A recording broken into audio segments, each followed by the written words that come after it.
Fine. Okay. First of all, I'd like to thank Joe Billingsley and the Military Cyber Professional Association for having me here today. I'm privileged to be here.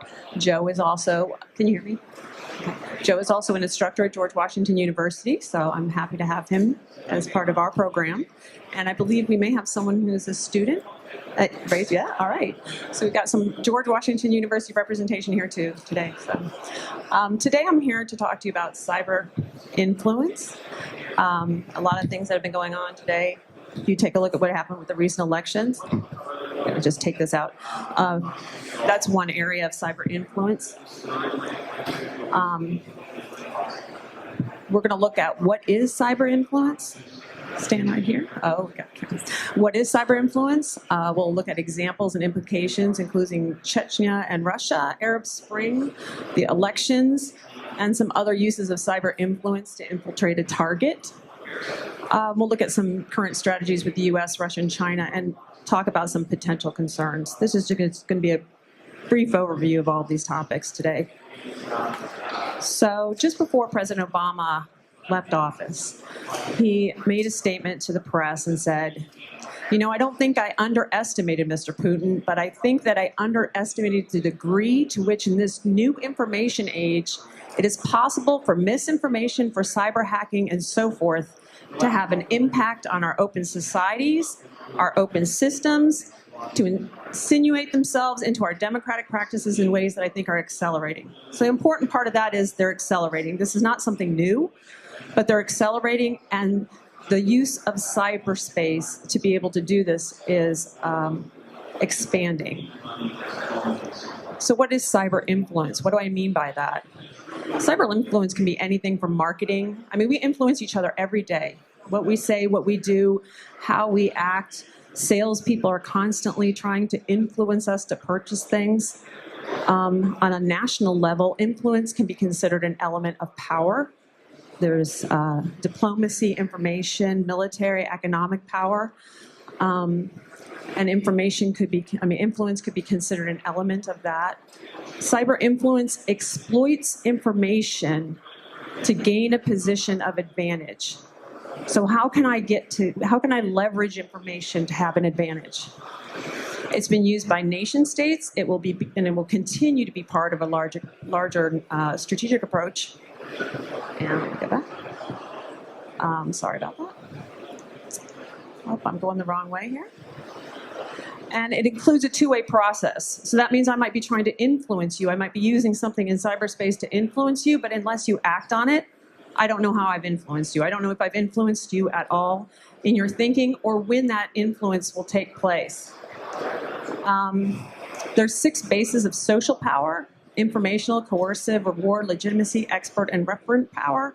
And then there's some related terms that we're just going to look at really quickly, which is influence operations, information operations, psychological operations. Just mainly focus on influence operations. So these are the coordinated, integrated, and synchronized application of national diplomatic, informational, military, economic, and other capabilities. And those are your elements of power: diplomatic, information, military, economic, in peacetime, crisis, conflict, and post-conflict. So that's important to recognize. This isn't just during conflict. This is during the whole entire span of from peacetime all through post-conflict, to influence other people in the way that they think, to foster their attitudes, their behaviors, or their decisions against a foreign target. So if you think about that in military affairs, how people have used propaganda during World War I, World War II, the pictures that they've sent out, the way that they've talked, and the words that they used to be able to influence other people or to create attitudes in their mind about another country or about what's going on, or to encourage people to join the military. You use influence to do that.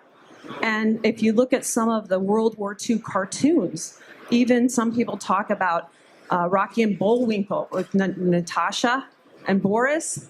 Some people say that they did that as a joke to sort of tease the Soviets during the Cold War, and they have this sort of way of doing that through cartoons or through, all different sorts of propaganda.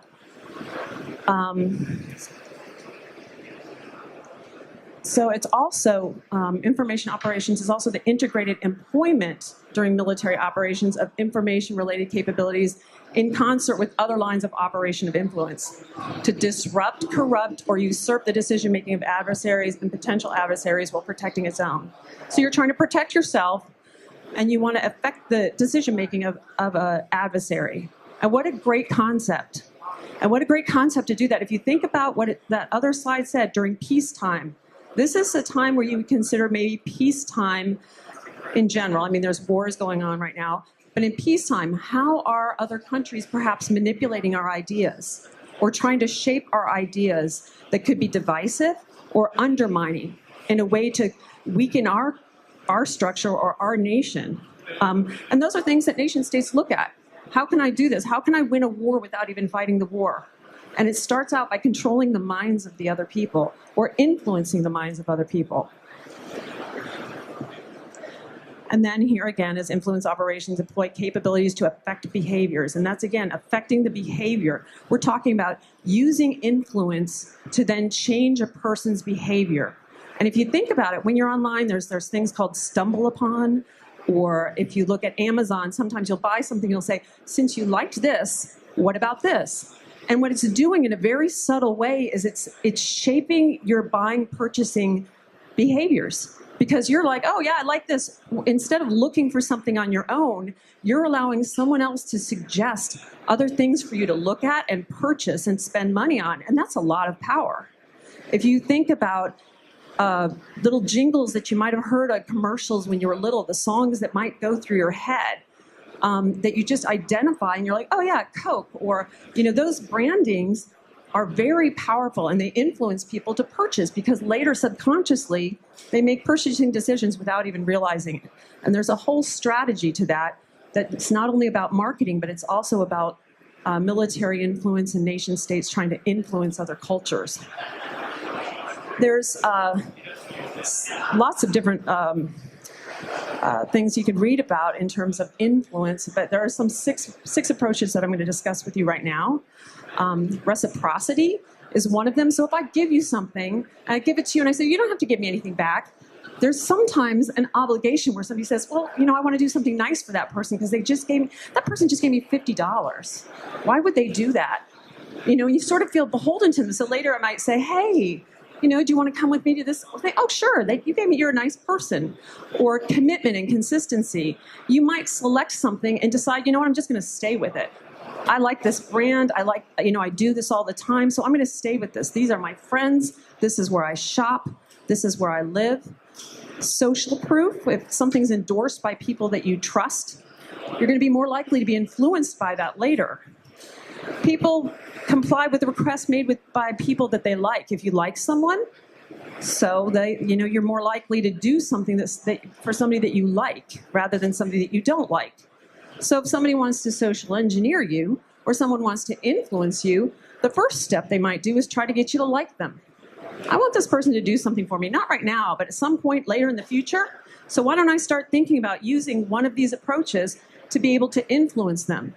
And how can I do that on cyberspace? Hey, I like you as a friend on Facebook, or hey, let's be friends on LinkedIn. Let's join the same groups. And that's how you start to slowly think of, hey, how can I get to know this person and become familiar with them and get them to like me so that maybe I can convince them to do something later? Authority. Sometimes people will follow somebody if they have authority. They don't even, you know, if you have a badge or you have a name or a title or a rank, oh, I'm so impressed by that. Of course I'll follow you because you must be someone. So that's another way. Or scarcity. You always see the thing, oh, you better act now. Act now or this is going to be gone. If you don't do something now, you might never get a chance again. These are different ways to influence people, and they're used at different degrees and sometimes in combination with each other. And you can use it, you know, people use it online all the time to be able to slowly get people to try to influence their behaviors. Here's on some bigger pictures, some examples of influence of behavior. With Russia and Chechnya, during their two conflicts especially, the influence that Chechnya had using social media and pictures about the war and what was going on at the time, influenced other people to support them. They were sending out horrible pictures. Look what Russia's doing to us. Look how terrible they are. And they got those pictures out before Russia did. So they won that first round of influencing nations around the world to feel sorry for them, to send them, and they sent them support, and they supported them globally and talked about, oh, this is, not a good thing. Russia learned from that, and the second time around, they were ready. And they did things to shut down that influence. They were like, wow, Chechnya was pretty influential before. They got things out. They had websites. They had, social media. They used different ways to get their perspective out. Well, we want to shut that down so they can't influence other people to take their side. So they did. Same thing sort of in Russia and Georgia. When Russia did the cyber attacks and the kinetic attacks against Georgia, they did the same thing. They tried to manipulate the communications that Georgia had. They tried to manipulate the story and say, you know what, we have legitimacy here. There's a reason why we're attacking you, and it's a legitimate attack. Georgia eventually won that campaign, and the rest of the world took their side. They had better influence. So influence is used during military campaigns, and this is one example with Russia, or a couple examples with Russia. The Ukraine, again, is another one. And each time, they've learned from their mistakes in the past. Arab Spring, what happened in Arab Spring? Do you guys know what happened in Arab Spring? It was on fire, and then started with fire all the way around support. Absolutely. So he lit himself on fire, pretty influential, because that spread, and it spread using Twitter and Facebook, and people convinced each other to start revolution as a result of that influence. That's a powerful influence. When revolutions start, or people actually get up and risk their lives for something, the influence behind that is amazing. So the way that happened, Arab Spring, the amount of leaders that were displaced as a result of Arab Spring is amazing. Gaddafi was, there were pictures of him being dragged through the street or from these tunnels dead. A leader of a country died as a result of this. And it started with that influential act where somebody said, out of defiance, lighting himself on fire, but that so many people took to that cause and said, you know what, we're behind that too, and spread it via social media. So that was huge. And the countries like Egypt used the internet also in conflict to shut down that. So the minute they tried to get information out, Egypt shut down the internet and said, no, you can't, we're not going to let this get out because we don't want you influencing other people in the world or influencing people to this cause. And when you study this, the way the internet was used in the Middle East in terms of revolution and getting the word out in regards to, join our cause, and then as the governments used to try to shut it down and control that, it's an amazing picture of how the internet has been used for both sides of a conflict to be able to gain support. A lot of people joined in different types of cyber attacks from all over the world. The people weren't even, people in different countries that didn't even have any real direct tie to this would join into cyber attacks and voice, their opinions and try to get involved in it a little bit. So the influence was worldwide. Here's another form of influence online. Who is this? They even have T-shirts. So it's not as some of their influence is waning, but ISIS, and not only ISIS, other terror groups use their influence online, and they target specific people. They target specific ages, and they understand the psychology behind some of the people that they are trying to reach. And it's a call to action. So it's about influence, about using these kind of social media and using this idea of, we are all ISIS, we're all together. And I don't know if anybody's seen those, they're movies about the girl with I forget what the name of it is, but there are these popular movies that came out about a girl with a bow and arrow. Do you guys know what that? Hunger Games. So Hunger Games, ISIS had some videos they used online that had a very similar feel to this like Hunger Game thing. We're all together, we're in this together. It made it seem very peaceful and exciting, and like you could be part of something that was bigger than you. And the people who were watching this in the West, weren't really aware of what was going to happen to them if they joined the group. And there was a student in Howard County, Maryland, and he was the younger brother of a friend of my daughter, and he helped support Jihad Jain because of this type of kind of social influence. He was met online, and they convinced him to go raise money, and he was a junior in high school. He had no idea, but it was because these kids are so tapped in to the internet, and they're so influenced by what's being told to them, and they're still somewhat naive, that he actually took a call to arms, went and helped raise money for this woman. He was caught, and he is now in jail. And it was a very sad story because he was a nice kid who just got pulled into some wrong stuff and bad stuff. So the idea of, again, influence online. Would you want to join Anonymous? There's another way of reaching out using influence online. They have these great videos that are very powerful that talk about, hey, come and join us. And again, here, an example of the call to action was Occupy Wall Street. Do you guys remember Occupy Wall Street? So Anonymous, they did this big thing. Come on out, come to New York. We're going to all camp out. We're going to rally, and we're going to, wear our masks and go around and protest. And it didn't get the numbers that they thought, but it still got some people. And Anonymous also gets people to do things that, they might not do, normally. Kids will come home and they'll say, hey, just press on this. You want to join this? Want to join the fight against Libya? Here, this is what you want to do. Just press on this. Just do this. Go to this site and join this.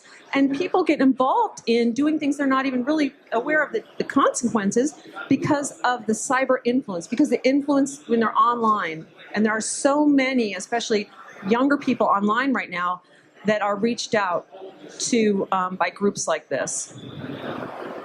And then here's the elections in terms of influence and using cyber influence.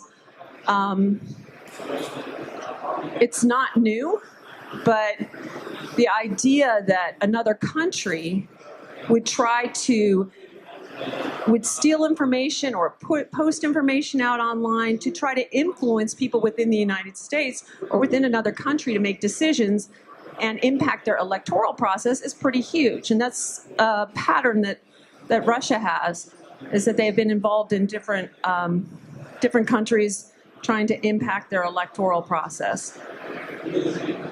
This isn't new. So during the Yuri Andropov years, Russia was trying to impact, they were sending out, messages about Reagan. Don't vote for him. He's going to push that button. We're all gone. He is a military monster. They were putting out messages like that to try to scare people and make people afraid to vote for Reagan because he had a strong presence. In 1998, there was this concept that the mind is a new battlefield. If you take a look at the Vietnam War, they were doing things with the mind and exploring ideas about how the mind works and how you can influence people to make them do things that they might not normally do, or to make them stronger, so that the mind has been an area of interest, and how to influence the mind and how to get collective people. I mean, even if you go back to Machiavelli, you talk about how does the prince stay in power? The prince stays in power by giving the collective people something to occupy their minds with through persuasion or influence, so the prince can stay in power. So people who are interested in staying in power, think about how can you control the masses? Karl Marx talked about that religion was the opiate of the masses. So that's how you control them. You control them through religion. So you think about, maybe we control people through video games right now, or we put liquor stores on every corner, or we do something to get their minds off of what's going on in power. We don't want them to think about that. So this isn't something new. This kind of influence, and influencing masses of people to make decisions is not new. During the 1990s, a Russian army major wrote about warfare and the mind, and he said, it is completely clear that the state which is first to create such weapons of the mind, will achieve incomparable superiority. So they'll be the strongest. China's had Sun Tzu. If you look at the 36 stratagems, I mean, if you go back anywhere and look in time, you'll see that this isn't a new thing. It's just that it's on such a big mass, a large scale now, that's unprecedented. And it's not just militaries now. It's not just people in power. It's groups everywhere. So you have to think about it. Today, Russia's armed forces have troops for informational operations. They say the propaganda must be smart, competent, and effective. They have an army for information operations, which is more effective and stronger than what they previously created for the purpose of what they call counter-propaganda. 10 minutes? Okay. They also have a information operation or confrontation unit in Russia, which is not the same as our cyber command unit. It's not a distinct area of war fighting, and it's not just limited to computers and networks. So what they're saying is they're looking at all types of information space in the media or what's in people's heads. So they say that the unit activities of information operations could include activities the West calls strategic communications, psychological operations, and influence among the population, as well as cyber warfare. So they have them all under a single heading in Russia. We might have them in separate silos. It's all considered one thing, information operations in Russia. And then in China, they also have the establishment of the SF. The thing is these are two examples of the situation I just talked about in Russia and in China. They're both looking to vamp up their information operations. So they're taking them up to the next level. Information, the SSF, the Strategic Support Force. So they're building that up, and it's an expansive reorganization there. There's a lot that's being written about it just recently, so if you're interested in it, just Google China SSF. Also, information operations, which includes psychological line with China's offensive cyber mission. This is really important when you start thinking about the OPM breach. So if you think about the OPM breach and you think about the Mandiant report, and how did the Mandiant report, when you look at APT1, it's all these, that China broke into all these and hacked all these companies. They use social engineering for most of them. They've used that tactic and they were successful with it. And if you look at some of the breaches like Red October, which breached embassies all over the world, again, social engineering. So now you start to think, okay, if information operations or cyber influence is becoming more prevalent, what do we have to think about when we think that the OPM breach happened and all that information about U.S. citizens is out the door and somebody else has it, including fingerprints? Once you have all that background information, that's how you can start to think about, well, now if I really want to manipulate not just one person, if I really want to influence a lot of people, I've got a lot of information about their history, who they are as people. And I can start to take a look at that, and I can start making distinctions about how I may or may not want to influence those people if possible. And that's, again, not something new. There was during the Cambridge Five in England, when they wanted to get diplomatic pouches and steal them from people, they would find out the background. They would find out how they can manipulate those people to spend time with one of their spies until they felt, and then they get them to go to sleep and they steal their diplomatic pouch, take all the pictures and put it back. So they figure out how to influence them and how to get to them. And this is another way to be able to do it. So the federal data breach, the OPM breach had dates and places of birth, social security number, work history, names of relatives. We think back to the slide that talks about how do you influence people and you get them to like you. You might have a similar background. Once you start knowing these things about people, there's a lot you can do with it. There's a lot of ways you can work to influence somebody else. And marketing companies do it all the time, where they find out everything about you and then they start sending you things that they think you're going to like because they want you to purchase it. On a national level, if a strategy for the military or for nation states is, I want to win a war before I even having to fight. I want to be able to win the hearts and the minds of the people in this other country. And one great way of doing that is there's a strategy that if there's a country, if there's a situation where you have polarized ideas, where the two ideas are split, if you really want to cause a greater division within that group, you do something to increase the split. So in the United States, recently in our history, we've had one of the most largest political divides between the Democratic and the Republican Party. It's a huge split. If I want to cause more problem with that, if I want to influence people in either one of those camps, what I will do is I will try to influence them or influence somebody on one side and influence somebody on the other side to make that split larger, because it will weaken that nation or that group, because you're divided, united we stand, divided we fall. So, and it's not, again, that's not something during the communist, during the Cold War, that happened here in the United States, it happened in other countries. So it's just on a larger scale and easier to do. And then the Equifax Breach 2, again, you have these are just two examples. And you can take a look, there are countless examples of credit card information, personal information. Now you have credit information. And that's another way to influence and manipulate people, is by having this kind of information about their backgrounds. So it's just something to think about. I got 3 minutes? Okay. So one thing to think about in terms of things like this is, if you take a look at history, during the Cold War again, in Berlin, there were listening devices everywhere. Everybody listened. That was the biggest spy place in the world.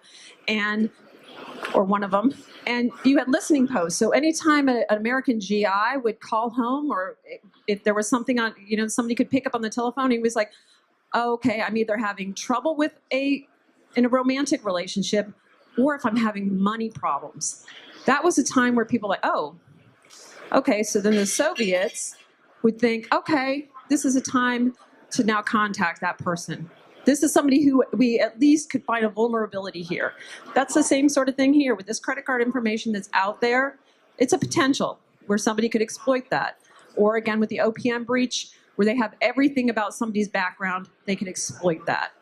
And they don't have to do it directly like they used to. Now you can do it through cyberspace, and you can do it on a collective level.